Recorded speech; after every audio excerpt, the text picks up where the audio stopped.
Welcome to Big TV. Ganesh ఉత్సవాల పేరు చెప్తే హైదరాబాద్ నగరం ఖచ్చితంగా గుర్తొస్తుంది. ముంబై నగరంలో జరిగే ఉత్సవాలు పరిధి దాటి హైదరాబాద్ నగరంలో శోభయాత్ర సాగుతోంది. ఈ ఏడాది గణేష్ ఉత్సవాలు ఏ విధంగా జరగబోతున్నాయి, ఎన్ని లక్షల విగ్రహాలు శోభయాత్రకు రెడీ అవుతున్నాయి, ఉండే ఏర్పాట్లేంటి, ఇంతవరకు ప్రయాణం ఎలా జరిగింది? మనతో భాగ్యనగర్ గణేష్ ఉత్సవ సమితి ఫౌండర్ భగవంతరావు ఉన్నారు. భగవంతరావు గారు నమస్తే. అంటే దేశంలో ఎక్కడైనా గణేష్ ఉత్సవాలు అనగానే అంతకుముందు ముంబై ఒక విధంగా గుర్తొచ్చేది. నడుస్తున్న చరిత్రలో ఖచ్చితంగా హైదరాబాద్ గుర్తొస్తుంది. ఎలా ఆవిర్భావం జరిగిందంటే గణేష్ ఉత్సవాలకి హైదరాబాద్ ఇంతటి కేంద్రంగా రావడానికి ఎలాంటి పరిణామాలు జరిగినాయి మనకి? వాస్తవానికి గణేష్ ఉత్సవాలు ప్రారంభించబడ్డాయి పూనాలో. బాలగంగాధర్ తిలక్ స్టార్ట్ చేశారు. అప్పుడు వారి ఉద్దేశం ఏంటంటే భారతదేశం ఆంగ్లేయుల పరిపాలనలో ఉండే, ఇది స్వదేశం, ఈ దేశాన్ని మనమే పరిపాలించుకోవాలి అనే నినాదంతో స్వాతంత్ర సమరయోధులను తయారు చేయాలనడానికి దీన్ని వేదికగా ఉపయోగించుకున్నారు. ముఖ్యంగా గణేశోత్సవాలు ఇళ్లలో జరిగేవి. దాన్ని సామాజికంగా బస్తీలలో, కమ్యూనిటీ హాళ్ళలో ఈ విధంగా పూనాలో స్టార్ట్ చేశారు. అది మొత్తం మహారాష్ట్రలో వ్యాప్తి చెందింది. ఆ రకంగా ఆనాడు భారతమాత దాస్య శృంఖలాలను తెంచడానికి కావలసినటువంటి వేదికగా ఈ గణేశోత్సవాలు ఉపయోగపడ్డాయి. ఎంతోమంది స్వాతంత్ర సమరయోధులు తయారయ్యారు. ఆనవాయితీ మొత్తం మహారాష్ట్ర ప్రాంతం లోపల ఉన్నది. అదే నిజాం స్టేట్ ఉన్నప్పుడు కూడా మహారాష్ట్ర ప్రభావం మన దగ్గర ఉండే. అప్పుడు నిజాం స్టేట్ అంటే ఔరంగాబాద్ వరకు నిజాం స్టేట్. ఓకే. ఇప్పుడు ఔరంగాబాద్ నుంచి నాందేడ్ వరకు ఇప్పుడు మహారాష్ట్రలో పోయింది. బీదర్, గుల్బర్గా, రాయచూర్ ఇటువంటివి దీంట్లోకి పోయినాయి కర్ణాటకలో.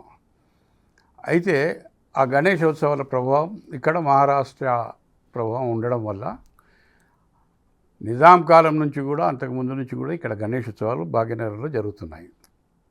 వివిధ ప్రాంతాలలో వివిధ రోజులలో నిమజ్జనం జరుగుతుండే.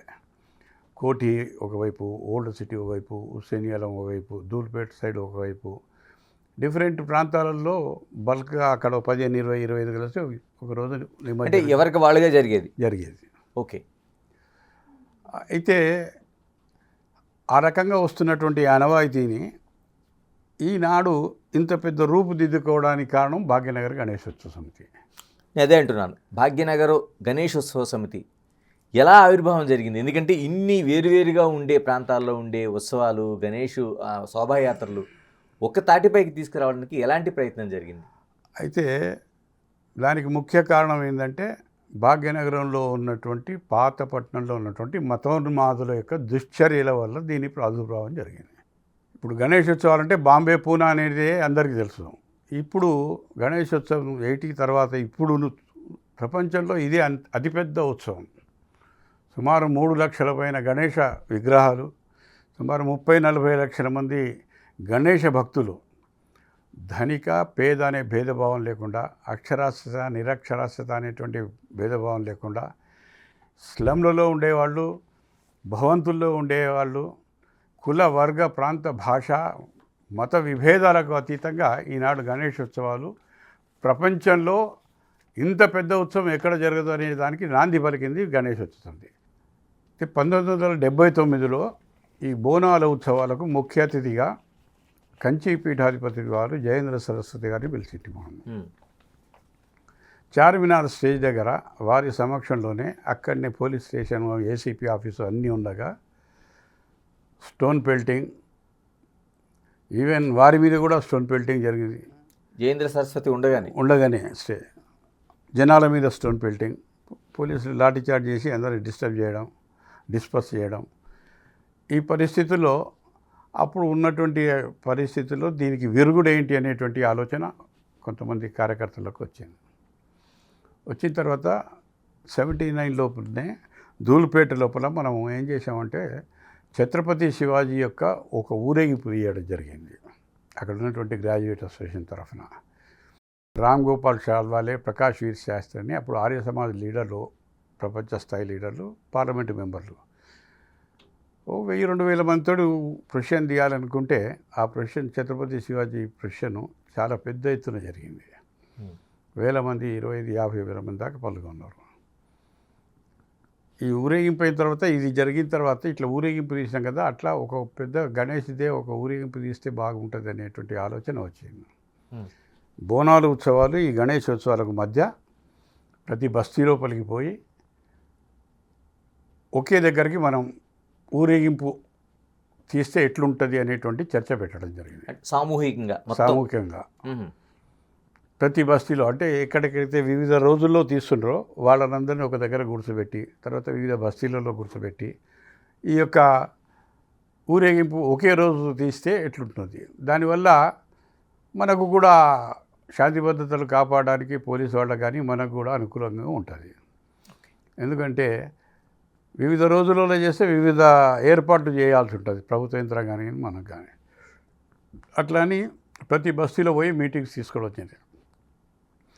అప్పుడు పాతపట్నంలో ఉన్నటువంటి పెద్ద మనుషులు, ఆర్య సమాజ్ లీడర్లు, అదేవిధంగా ధర్మం కొరకు, కొరకు పనిచేసే కార్యకర్తలు అందరూ కూడా మీటింగ్లో పోతే, స్టార్టింగ్లో పోయినప్పుడు ఎవరు ఎంకరేజ్ చేయలేదు. ఇది అవుతుందా, ఒకరోజు తీయడం అవుతుందా, ఎట్లా అవుతుంది, ఎక్కడ పోవాలి. అప్పుడు ఉన్నటువంటి పరిస్థితులు ఏంటంటే అక్కడ దగ్గరలో ఉన్నటువంటి వాటర్ రిసోర్సెస్ బావుల దగ్గర నిమజ్జనం చేస్తుంది. అక్కడ ఇప్పుడు అందరూ ఒకటే దగ్గరికి పోవాలంటే ట్యాంక్ బండ్ ఒకటి ఉన్నది. అందుకని ట్యాంక్ బండ్ దగ్గరికి తీసుకుపోదామనేటువంటి ఆలోచన ప్రతి బస్తీలో తీసుకుపోయి మీటింగ్లలో పెట్టి, ఇప్పుడు సుఖదేవ్ ఆర్య అని ఆర్య సమాజ్ లీడర్ ఉండే, అదేవిధంగా వందే మాతరం రామచంద్రరావు, అదే రకంగా మన జయరామ్జీ అని ఆర్ఎస్ఎస్లో వారు ఆ ప్రాంతానికి అధ్యక్షులు అట్లా ఉంటారు. ఏకనాథ్ ప్రసాద్జీ అని చెప్పి ఒక పెద్ద మనిషి ఉండే. అట్లా కొంతమంది కలిసి ప్రతి బస్తీలో పోవడము, రాత్రిపూట మీటింగ్లు పెట్టడం, ఓరియంటేషన్, మనం పోతే మనకి ఇక్కడ రక్షణ ఎవరు, అటువంటి అనేకమైనటువంటి వచ్చినాయి. పొద్దున బయలుదేరితే మళ్ళీ సాయంత్రం వచ్చే వరకు రక్షణ, ఆకలి, మంచినీళ్ళు, ఇవన్నీ ఏర్పాట్లు, అనేకమైనటువంటి సివిక్ ఆలోచనలు వచ్చినాయి. ఏమొచ్చినా కూడా ఒకసారి మనం ప్రయత్నం చేద్దాం. అప్పుడు వందే మాతరం దీన్ని రాజకీయాలకు అతీతంగా పెట్టాలని ప్రారంభించడం జరిగింది. అందుకు మొట్టమొదటి వందే మాతరం రామచంద్రరావు గారి దగ్గరికి పోయాము. మీరు ఆర్య సమాజ్ లీడర్లు, అప్పుడు తెలుగు భాష అధ్యక్షుడు ఉండే. మీరుంటే బాగుంటుందంటే ఆయన అన్నాడు, ఇది కలియుగం, హిందువులు అస్సలు కలిసి ఉండరు. కలిసి ఉండేది ఇప్పుడు ఉన్నటువంటి పరిస్థితులు ఏంటంటే శవాన్ని ఎత్తుకుపోయేటప్పుడు ఒక దిశలో పోయేవాళ్ళు ఉంటారు అంతే తప్ప మిగతా టైంలో ఉండరు. మీరు అనుకున్నది చాలా కష్టం అనేటువంటి భావన వాళ్ళు. అప్పుడు నరేంద్ర గారు ఓల్డ్ సిటీలో, పద్దంబారెడ్డి గారు, వీళ్ళందరం కలిసిపోయి ఆయనకు పెడితే, మీరు అధ్యక్షుడిగా ఉండండి, తర్వాత మేము ఫీల్డ్లో పనిచేస్తాం, అది వస్తుందా రాదా తర్వాత అని. ఆర్య సమాజ్లో విగ్రహారాధన నమ్మరు, అయినా కూడా వారిని ఒప్పించి అధ్యక్షుడిగా పెట్టడం జరిగింది. Quite opposite. ఆర్య సమాజంలోన విగ్రహారాధన ఉండదు, ఇటువంటి ఉత్సవాలు, ఊరేగింపులు ఉండవు. అయితే హిందూ ధర్మం రక్షణ కొరకు ఒక్కటి కావడానికి మీరు ఉండండి, రాజకీయాలకు అతీతంగా ఈ సంస్థ పెట్టాలి, పొలిటికల్ అడ్వాంటేజ్ దీనివల్ల తీసుకోకూడదు అనే ఉద్దేశంతో పెట్టడం జరిగింది. అప్పుడు ఎవరు మొదటి అధ్యక్షుడు ఎవరిని 1980లో వందే మాతరం రామచంద్ర. అప్పుడు జనాలకు, స్లమ్లకు, పేద కార్యకర్తలు అందరూ ఉంటారు కదా మండపాల, వాళ్లకు గణేశోత్సవ సమితి తరఫునే లారీలను మాట్లాడి, మీరు 50% పెట్టండి, సమితి తరఫున 50% అంటే ఫండ్స్ రేజ్ చేసి లారీల ఏర్పాట్లు చేయడం జరిగింది. ఎప్పటి నుంచి ప్రభుత్వం ఏర్పాట్లు చేయడం మొదలుపెట్టిందండి? అంటే ముందుగా భాగ్యనగర గణేష్ ఉత్సవ సమితి చేసుకుంటూ వచ్చింది. అంటే 83-84లో నాదెళ్ల భాస్కర్రావు ఉన్నప్పుడు బాగా గొడవలు జరిగినాయి. అది రాజకీయ గొడవలు. ఈ ఊరేగింపులో నాదెళ్ల భాస్కర్రావు ప్రభుత్వాన్ని దింపడానికి అన్నటువంటి బాగా ఆనాడు ఉన్నటువంటి రాజకీయ పరిస్థితుల్లో దీన్ని సాకుగా తీసుకొని మొత్తం దాని మీద శ్రీకృష్ణ కమిషన్, అనేకమైనటువంటి కమిషన్లు కూడా ఏర్పాటు చేయడం జరిగింది. అప్పుడు దాని తర్వాత మనం ప్రభుత్వం ఏర్పాటు చేయాలని ప్రభుత్వం మీద రిప్రజెంటేషన్ చేయడం, మీటింగ్లు పెట్టడం, సెక్రటేరియట్లో మీటింగ్ పెట్టడం, ముఖ్యమంత్రి వాళ్ళు కూడా ఏర్పాట్లు చేస్తామని హామీ ఇవ్వడం, ఈ రకమైనటువంటి విద్యుత్ దీపాలంకరణ, తర్వాత ఇవన్నీ రోడ్ల మీద ఇప్పుడు ఏదైతే కనిపిస్తున్నాయో, రోడ్డుకు 50% ఊరేగింపు, 50% ఇది. తర్వాత మొదటిసారి 80లో మోజంజాయ మార్కెట్ నుంచి హ్యాబిట్స్ వైపు రానివ్వలేదు ఊరేగింపుకు. వన్ వే ట్రాఫిక్ ఉన్నది హ్యాబిట్స్ నుంచి ఇటువైపు, కనుక మేము ఇటు పోవద్దు అంటే అన్ని గణేష మండపాలు అక్కడనే మోజంజాయ మార్కెట్ దగ్గర ఆగిపోయినాయి. ఇటు గోల్కొండ ప్రాంతం నుండి, అటు సైదాబాదు, అటు దిల్సుఖ్ నగర్ ప్రాంతం నుండి, ఓల్డ్ సిటీ ప్రాంతం నుండి అన్ని గణేష మండపాల కూడలి దాన్ని వినాయక్ చౌక్ అంటాం. ఊరేగింపు ప్రారంభమేమో అప్పుడే స్టార్ట్ చేసాం మనం బాలాపూర్ నుంచి. ఓకే, బాలాపూర్, చంద్రాయనగుట్ట, శంషీర్గంజ్, షాలీబండ, చార్మినార్ మరియు మోజంజాయి మార్కెట్, అఫ్జల్గంజ్ మోజంజాయి మార్కెట్, బషీర్బాగ్ నుంచి ట్యాంక్ బండ్.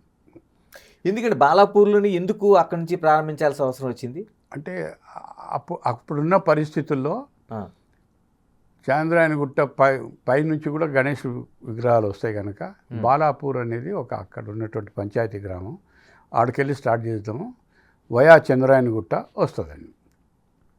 అది ఇప్పుడు ఫేమస్ అయిపోయింది. బాలాపూర్ వేలానికి, లడ్డు వేలానికి ఫేమస్ అయింది. దానివల్ల అక్కడ కూడా ఆ లడ్డు వేలంతో వచ్చినటువంటి డబ్బులను గ్రామ అభివృద్ధి కొరకు వాళ్ళు ఉపయోగించుకుంటున్నారు.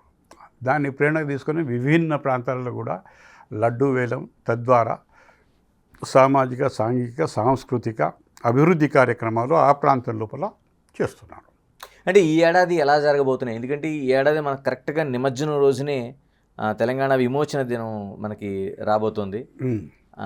దీన్ని ఎలాగ ఒక ఛాలెంజ్గా ఎలా తీసుకోబోతున్నారు? ఈసారి ఎన్ని విగ్రహాలు మనకు రాకపోతున్నాయి, ఎక్కడెక్కడ మనం నిమజ్జనం చేయబోతున్నాం? అంటే మళ్ళీ ప్రధాన కేంద్రం ఇదే అవుతుందా, లేకపోతే అన్ని చెరువుల్లో, కుంటల్లో? ప్రధాన కేంద్రం వినాయక సాగరు, దాన్ని ఎవరు కూడా ఆపలేరు. హుస్సేన్ సాగర్, వినాయక సాగర్ అంటాం మనం. దాన్ని ఎవరు ఆపలేరు. ఆపడానికి ఎవరికి రైట్ లేదు. ఎందుకంటే చెరువులు అనేది ప్రజల డబ్బుతోటి కట్టుకోబడ్డ చెరువులు. పాలకులు ఎవరైనా ఉండవచ్చు, చెరువులు మాత్రం కట్టింది ప్రజల డబ్బులతోటే. ఈ ప్రజా ఉపయోగమైనటువంటి కార్యక్రమాన్ని ఆపడానికి ఎవరికి హక్కు లేదు, ఒకటి.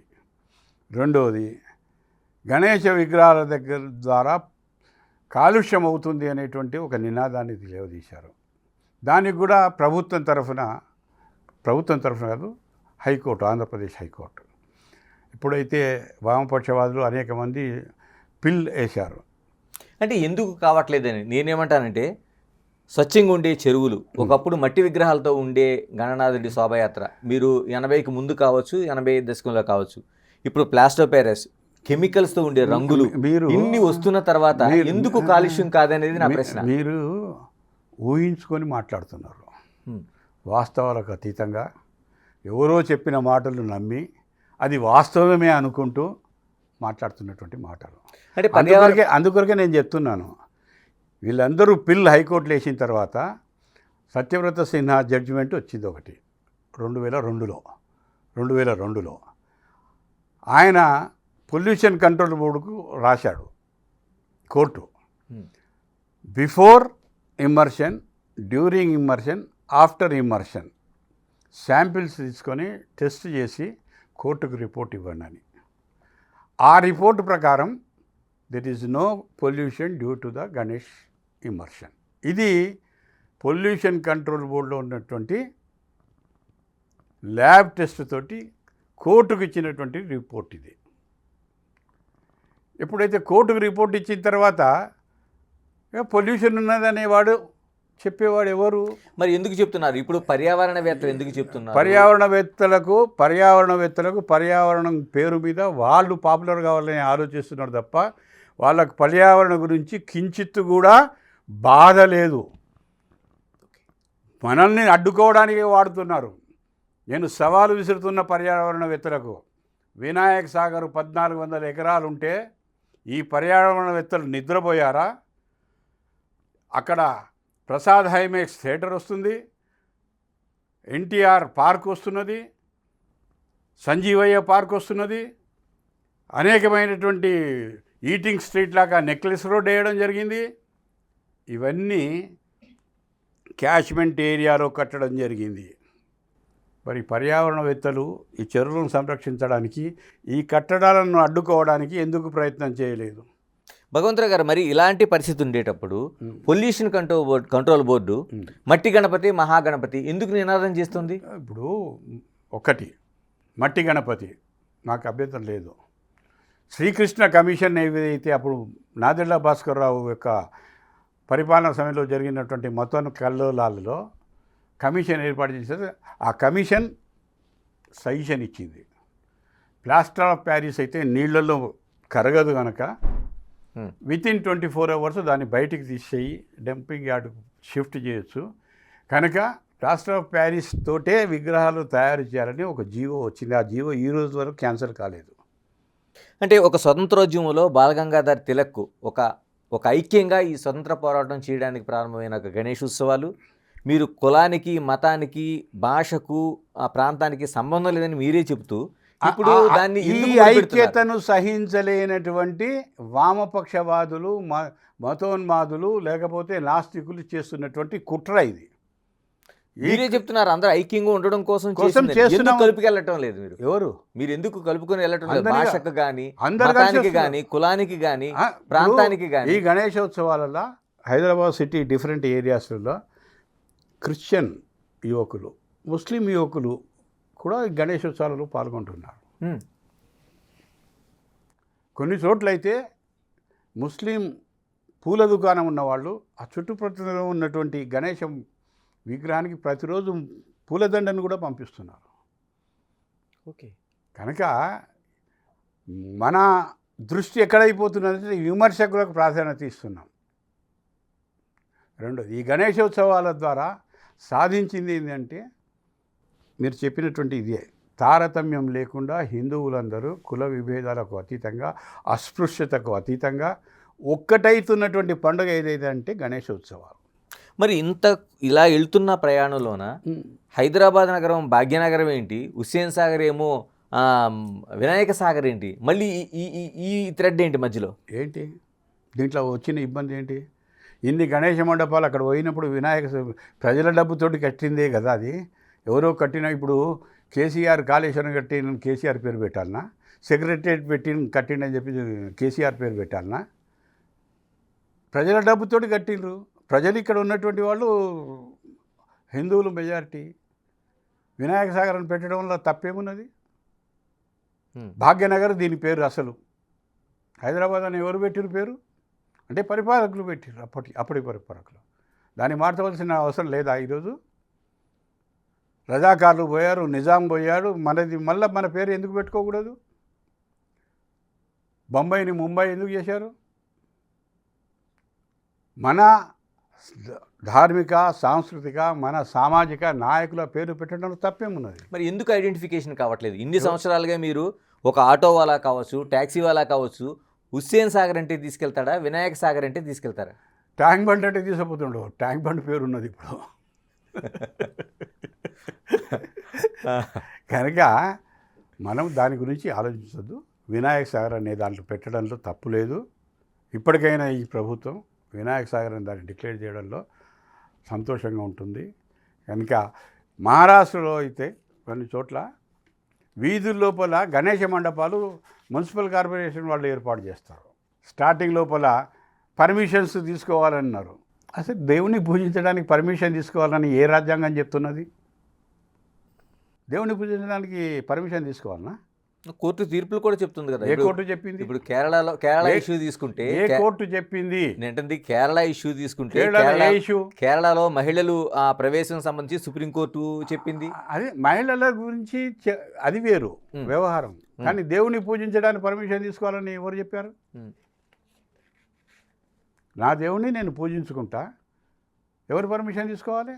భారత రాజ్యాంగంలో ఫ్రీడమ్ ఆఫ్ వర్షిప్ ఉన్నది, ఫ్రీడమ్ ఆఫ్ రిలీజియన్ ఉంది, ఫ్రీడమ్ ఆఫ్ కస్టమ్ ఉన్నది. దానికి వ్యతిరేకంగా నీవు పర్మిషన్ అడగడానికి నీకు ఎవరు ఇచ్చారు హక్కు? మరి ఖైరతాబాద్ వినాయకుడికి సంబంధించి మనకి ప్రతి ఏడాది ఒక చర్చ జరుగుతూ ఉంటుంది. అలాగా గవర్నమెంట్ పెట్టిన ఒక రూల్ ప్రకారం వెనక్కి తగ్గించుకోవాల్సిన పరిస్థితి వచ్చింది? గవర్నమెంట్ రూల్ పెట్టడానికి ఎవరండి? గవర్నమెంట్కు ఏం హక్కు ఉన్నది రూల్ పెట్టడానికి? నేను నా ఇష్టం భారత పౌరునిగా నాకున్నటువంటి హక్కుల ప్రకారంగా నేను 1 ఫీట్ కాదు, 100 ఫీట్లు కాదు, 200 ఫీట్లు పెట్టుకునే హక్కు నాకుందా లేదా? నా హక్కును వద్దనడానికి మీరెవరు? నా చర్య వల్ల ఇతరులకు ఇబ్బంది కలగకూడదు, అది నేను చూసుకోవాల్సినటువంటి బాధ్యత. కనుక ఖైరతాబాద్ గణేష్ ఎత్తు ఎంతున్నా ప్రభుత్వానికి వచ్చిన ఇబ్బంది ఏంటండి? కనుక ఈ ఉత్సవాల ద్వారా భాగ్యనగరంలో హిందువులంతా మన ధార్మిక సాంస్కృతిని కాపాడుకోవడానికి, దేశభక్తి దైవభక్తి రెండూ పెంపొందించడానికి ఈ నవరాత్రుల లోపల తమ తమ గణేష మండపాల దగ్గర కార్యక్రమాలు, మన సాంస్కృతిక కార్యక్రమాలు, భజన కార్యక్రమాలు, ఆట పోటీలు, ప్రతిభా పోటీలు, ఎలక్యూషన్ కాంపిటీషన్స్, భగవద్గీత పోటీలు పెట్టి వాళ్ళలో నిబిడీకృతమైనటువంటి ప్రతిభా పాఠవాలను ఈ గణేష ఉత్సవాల ద్వారా బయటికి వస్తున్నాయి. ఇలాగ ఈ ఏడాది సీఎం ముందే ఒక రివ్యూ సమావేశం పెట్టినట్టున్నారు, రేవంత్ ముందుగానే పెట్టినట్టున్నారు. గతంలో ప్రతి సంవత్సరము ప్రతి ప్రభుత్వం సీఎం నాయకత్వం లోపల రివ్యూ అవుతుండే. ఓకే, ఒక్క కేసీఆరే తన యొక్క నియంతృత్వ ధోరణితోటి అతను గణేశోత్సవాలకు సహకరించలేదు, మీటింగ్ తీసుకోలేదు.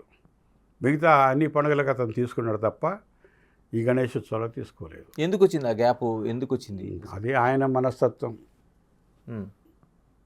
ఆయనకి విఘ్నత మనం చెప్పాం, గణేశంతో నువ్వు పెట్టుకోకు, అనేక ఇబ్బందులు పెట్టడానికి ప్రయత్నం చేశాడు.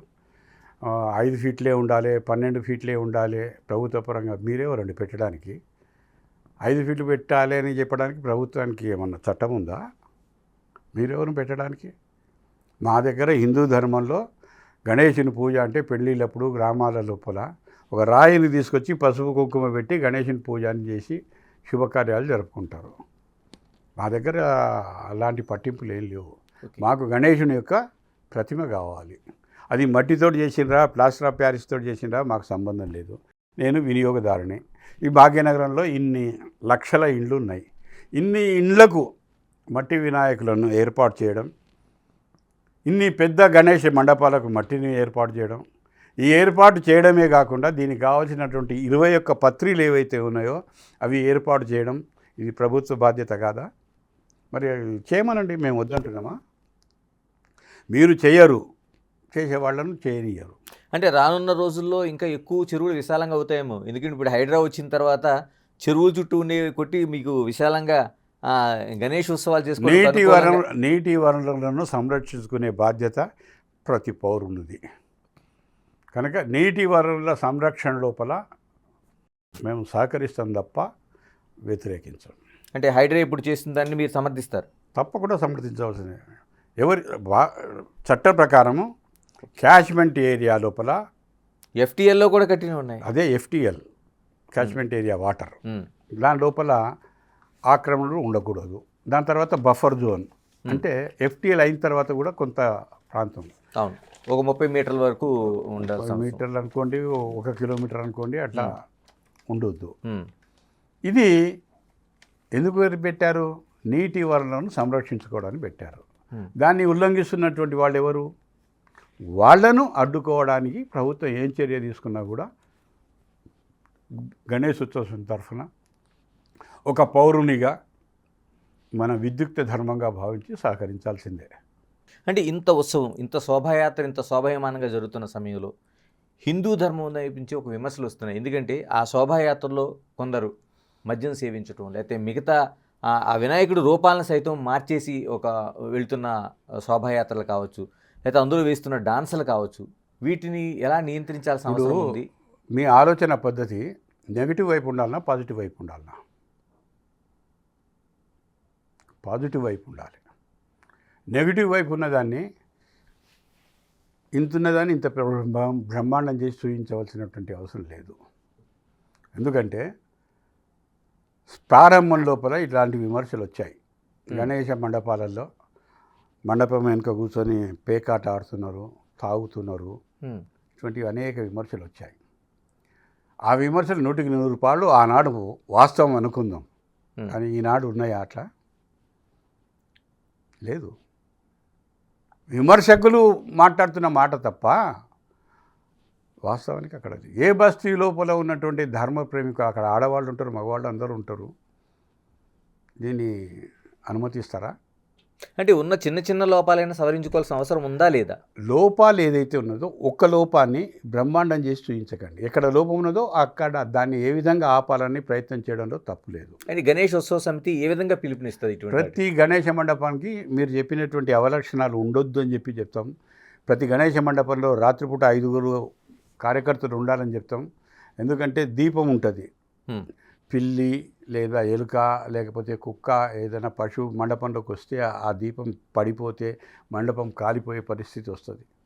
అటువంటివి రాకుండా ఉండాలంటే 24 గంటలు మన సర్వేలెన్స్ ఉండాలి. దాని కొరకు రాత్రిపూట తప్పకుండా 5 ఉండాలి. చుట్టూరావుగా మొత్తం పరిశుభ్రత కాపాడుకోవాలి. ఆరతి ఒకే టైంలో రాత్రికి 9 గంటలకు బస్సులో ఉన్న వాళ్ళందరూ గణేష మండపం దగ్గరకు వచ్చి చేయాలి. భక్తి భజనలు చేయాలి. ఇవి మనం చెప్తున్నాం.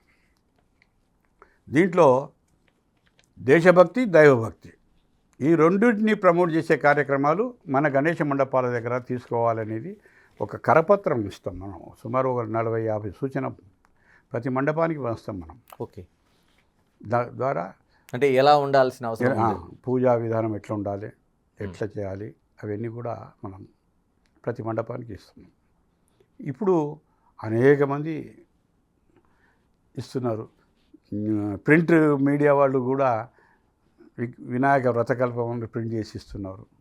కనుక పూజా విధానం కొరకు ఇప్పుడు పెద్ద ఇబ్బంది ఏం లేదు. అందరూ పూజలో పాల్గొంటున్నారు, భక్తితో పాల్గొంటున్నారు. కొన్ని అవలక్షణాలు ఉంటాయి కొంతమంది. ఓ వ్యక్తిలో కొన్ని అవలక్షణాలు ఉండొచ్చు. వాటిని ఎట్లా రూపుమాపాలని ఆ వ్యక్తితోటి సంప్రదించి రూపుమాపడానికి ప్రయత్నం చేయాలి. కానీ ఆ వ్యక్తిని చూపించి మొత్తం సమాజం ఇట్లే ఉన్నదని చెప్పడం తప్పు. కనుక దేశం నాది, ఈ ఇల్లు నాది, ఈ ఇంటికి కొరకు నేను పనిచేయాలి, ఈ ఇంటి అభివృద్ధిని నేను తీసుకురావాలి అని ఒక్క కుటుంబ సభ్యుడే కాకుండా కుటుంబంలో ఉన్నటువంటి అందరూ కూడా కలిసికట్టుగా పనిచేస్తే ఏ విధంగా అయితే కుటుంబం పైకి వస్తుందో అట్లా ఈ దేశం నాది అనే భావన కలిగినటువంటి వాళ్ళందరూ కూడా ఈ దేశ సమగ్రతను, సౌభ్రాతృత్వాన్ని కాపాడుకోవాల్సినటువంటి గురుతర బాధ్యత నా మీద ఉన్నది, నా కుటుంబం మీద ఉన్నది, నా బస్తీ మీద ఉన్నది, నా నగరం మీద ఉన్నది, నా దేశం మీద ఉన్నది అనేటువంటి భావన ప్రతి హృదయంలో రగిలించవలసినటువంటి బాధ్యత దేశభక్తి కార్యక్రమాల ద్వారా తీసుకుంటాం. చివరిగా చెప్పండి భగవంతరావు గారు, భాగ్యనగర్ గణేష్ ఉత్సవ సమితి సజావుగానే ప్రయాణం జరుగుతుందా, లేకపోతే వ్యక్తుల మధ్య వైరుధ్యాలు ఉన్నట్టే ఇందులో కూడా ఉన్నాయా? ఎలాంటి వైరుధ్యాలు లేవు. భాగ్యనగర గణేశోత్సవ సమితి గణేష ఉత్సవాలు నిర్వహించడానికి ఉన్నది. దీంట్లో రాజకీయ గ్రూపులు లేవు, వ్యక్తిగత గ్రూపులు లేవు. అందరూ కూడా తమ తమ ప్రాంతాల్లో గణేష విగ్రహాలను ప్రతిష్ఠించి సామూహిక గణేష నిమజ్జనంలో పాల్గొనవలసిందిగా భాగ్యనగర గణేశోత్సవ సమితి భాగ్యనగర వాసులకందరికీ, గణేష భక్తులకందరికీ విజ్ఞప్తి చేస్తుంది. అదేవిధంగా భాగ్యనగర గణేశోత్సవ సమితి ప్రభుత్వాన్ని కూడా చెప్తుంది. కనుక ఈ ఉత్సవాలు జయప్రదం చేయడంలో గిన్నీస్ వరల్డ్ రికార్డు బుక్లో రావడానికి మీరు ప్రయత్నం చేయండి. ఇలాంటి ఉత్సవం ప్రపంచంలో ఎక్కడా జరగదు. కనుక అన్ని ఏర్పాట్లు చేసి ఈ ఉత్సవాన్ని జయప్రదం చేయడంలో అందరూ కూడా, ఈ గడ్డ మీద పుట్టినటువంటి ప్రతి భారతీయుడు ఈ ఉత్సవాలు జరుగుతుంది. అలాంటి ప్రయత్నం గిన్నిస్ బుక్కి వెళ్ళడానికి ఏమైనా ప్రయత్నం చేస్తున్నారా? చేస్తాం. కనుక దాని గురించి ఎలాంటి సందేహం లేదు. దీన్ని ఎవరు కూడా, ఏ శక్తి కూడా ఆపలేదు. థ్యాంక్ యూ భగవంతుడు. ఇది అంటే హైదరాబాద్ అంటేనే గణేష్ ఉత్సవాల పేరు చెప్తే, గణపతి నవరాత్రుల పేరు చెప్తే హైదరాబాద్ గుర్తొస్తుంది. అది రోజు రోజుకి దినదిన ప్రవర్ధమానంగా ముందుకెళ్తుందనేది భగవంతరావు గారు స్పష్టం చేస్తున్నారు. ఏదేమైనా ఇది జరుగుతున్న ఒక సామూహిక ఏదైతే శోభాయాత్ర ఉందో, ఇది ఒక కులానికి, మతానికి, ప్రాంతానికి, భాషకు ఎలాంటి సంబంధం లేకుండా ఈ ప్రయాణం కొనసాగుతుందని స్పష్టం చేస్తున్నారు. Keep watching Big TV. This is Ganesh.